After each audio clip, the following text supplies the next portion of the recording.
Hi there, my name is Ewan Nicholson. Welcome to my YouTube channel, Remembering Love.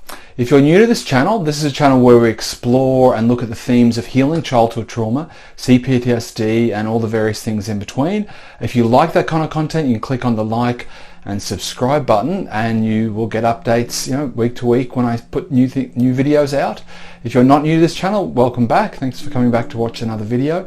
The subject of today's video is when life gives you lemons, maybe you should eat lemons, avoiding basically toxic positivity. So what we're going to be doing in this video today is looking at what is toxic positivity, why it should be more or less avoided, and why that matters on our journey of healing childhood trauma.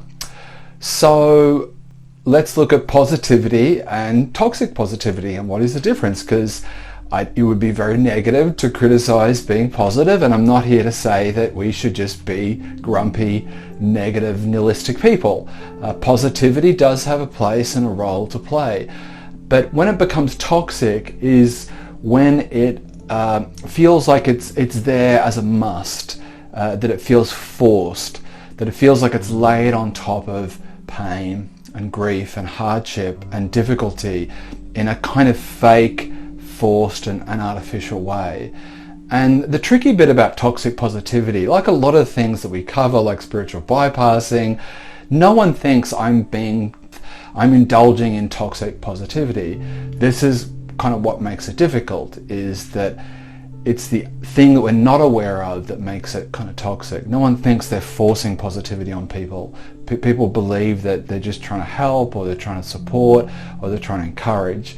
So let me give you an example of what I would describe as a difficult situation, a kind of a lemons situation, and what is required in terms of balance. So at the moment, my 13-year-old daughter has had a serious leg surgery, and she's now in a cast for 6 weeks, a plaster cast. And it's in the middle of summer, it's July here, it's very hot in Spain, and more or less every summer she spends it in the community pool. And now this summer at 13, she's going to be spending it inside, indoors. She can't walk, she can't go out. And ideally this surgery was meant to happen in May, and this was all going to be done with, but it just happened really at the worst time it could happen, to be in a plaster cast for 6 weeks in the middle of summer. So that is a lemons scenario. And what she's faced with, and what we're faced with in terms of her being faced with it, is how does she feel about that? And on one level I could say, well, here's your lemons, let's make lemonade, let's turn this 6 weeks into something fun and something cool, and we'll keep ourselves busy. And not that I'm not going to do that, and not that I'm going to be negative about it, but at the same time she's entitled to feel angry about that, and hurt and pissed off and annoyed and frustrated. It's been a very long 18 months for her, because she's had multiple surgeries, she's been sort of held back at school for various reasons, she hasn't been able to play with her sports, and it's been a long and tiring time, and right at the end of it she gets this. So she's entitled to feel some anger, she's entitled to feel some depression, and there is a feeling in me as I feel that where I kind of just want to get her out of it. I want her to be happy. But if I examine that and I really look at that honestly, that's really about me than it is more about her. That's her negativity, in inverted commas, or her anger that has a place and a right, kind of makes me feel uncomfortable.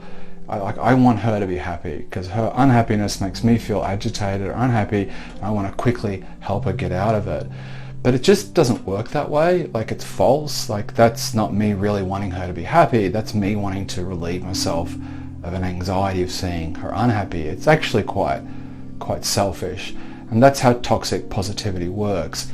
It's all about, I'm uncomfortable with someone's pain, and I want to quickly get them out of it so I don't feel the discomfort of their pain as my pain.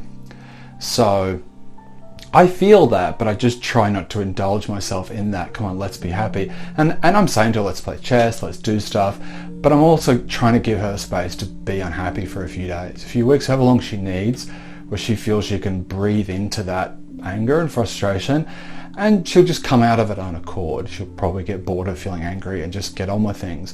But if I force that upon her, it's just not healthy. And that's really about me, not about that other person. And this is kind of how toxic positivity can be either external, in terms of it's what we're dumping into other people or forcing on other people, whether it's through advertising, through culture, through just one individual to another, or it can be internalized, where we feel very negative and we feel like we shouldn't, that we need to look on the bright side and we need to make lemonade and we need to look at this as a growth opportunity, and there's almost like we're uncomfortable with our own discomfort and pain, and we quickly try plaster over it with some positivity.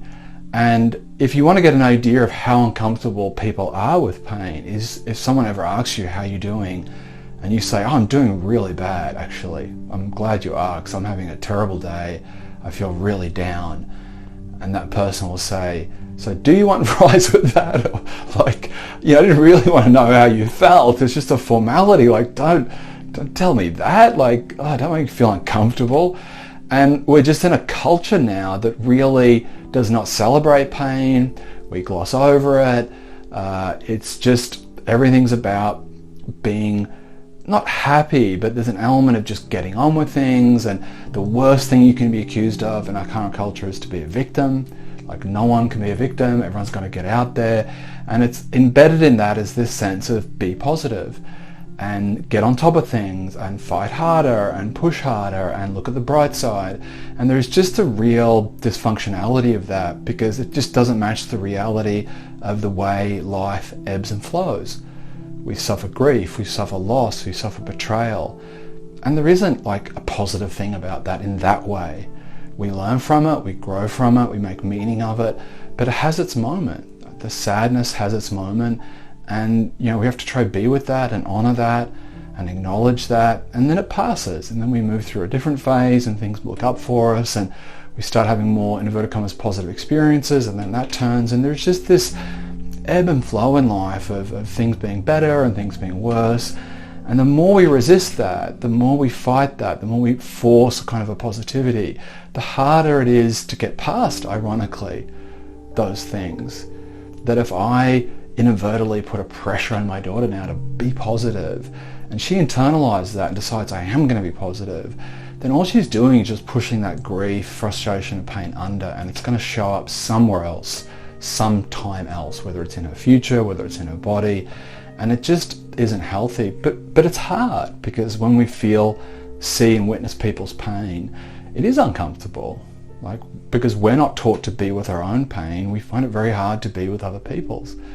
So if we're looking for a way to be with other people's pain, to be able to hold space for people's grief or hurt or betrayal without launching into advice giving or encouragement or look on the bright side kind of thing, then really to be able to do that, we just need to be able to be with our own pain, and to feel like in tune with or in touch with what we're really feeling, the degree of the pain we're feeling, and to be able to just be with it and to say, well, here it is, and it isn't nice, it isn't pleasant, but who said it was meant to be? Like, where is it written that pain is something that's meant to be enjoyed? There are parts of life that are not enjoyable.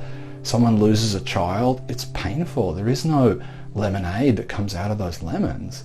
People just have to accept that. If someone you deeply love leaves and betrays you, that stings, and it's meant to. That's just how it is. And yeah, people get to the other side of it, and people heal and move on and fall in love again, and all sorts. Life has an ebb and flow to it, but that moment, there is no looking on the bright side. The bright side has to be, it has to evolve naturally. It has to come in a natural way. And our temptation to force positivity on people and force it upon ourselves really works to our own detriment, because it's essentially just unnatural. This obsession with happiness and positivity and manifestation and getting what we want and having all our ducks lined up and being positive, in inverted commas, is just unreal.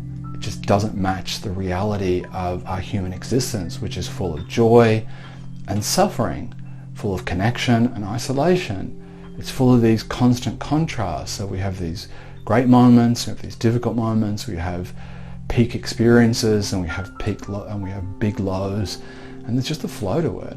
and we have to honor each aspect and flow with each aspect. And if we don't, well, we suffer, ironically, and this is the bit here where if you feel that, if you're around someone who feels very negative, yeah, of course we don't want to reinforce it. I don't want to say to my daughter, oh, it's terrible and this really sucks, and I don't want to amplify her negativity. But at the same time, I don't want to dismiss it and squash it because I feel uncomfortable with it, because I don't like seeing her unhappy. And this is the bit that we can only really be at ease with other people when we're at ease with ourselves. We can't be comfortable with other people's pain unless to some degree find some comfort with our own, that it's okay. It's okay to feel bad.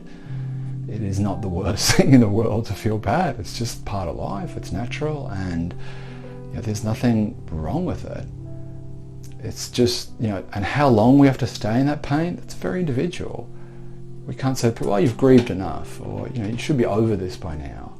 That's on that person. That's up to them. We can't determine that for people. Maybe what's slow for us is quick for them, or vice versa. So look, I hope this has helped. Hope this has made sense. If you've enjoyed this video, please like and subscribe, or put a comment in the comments below if you've got your own experience with toxic positivity. Thank you very much for watching this video, and please take care of yourself.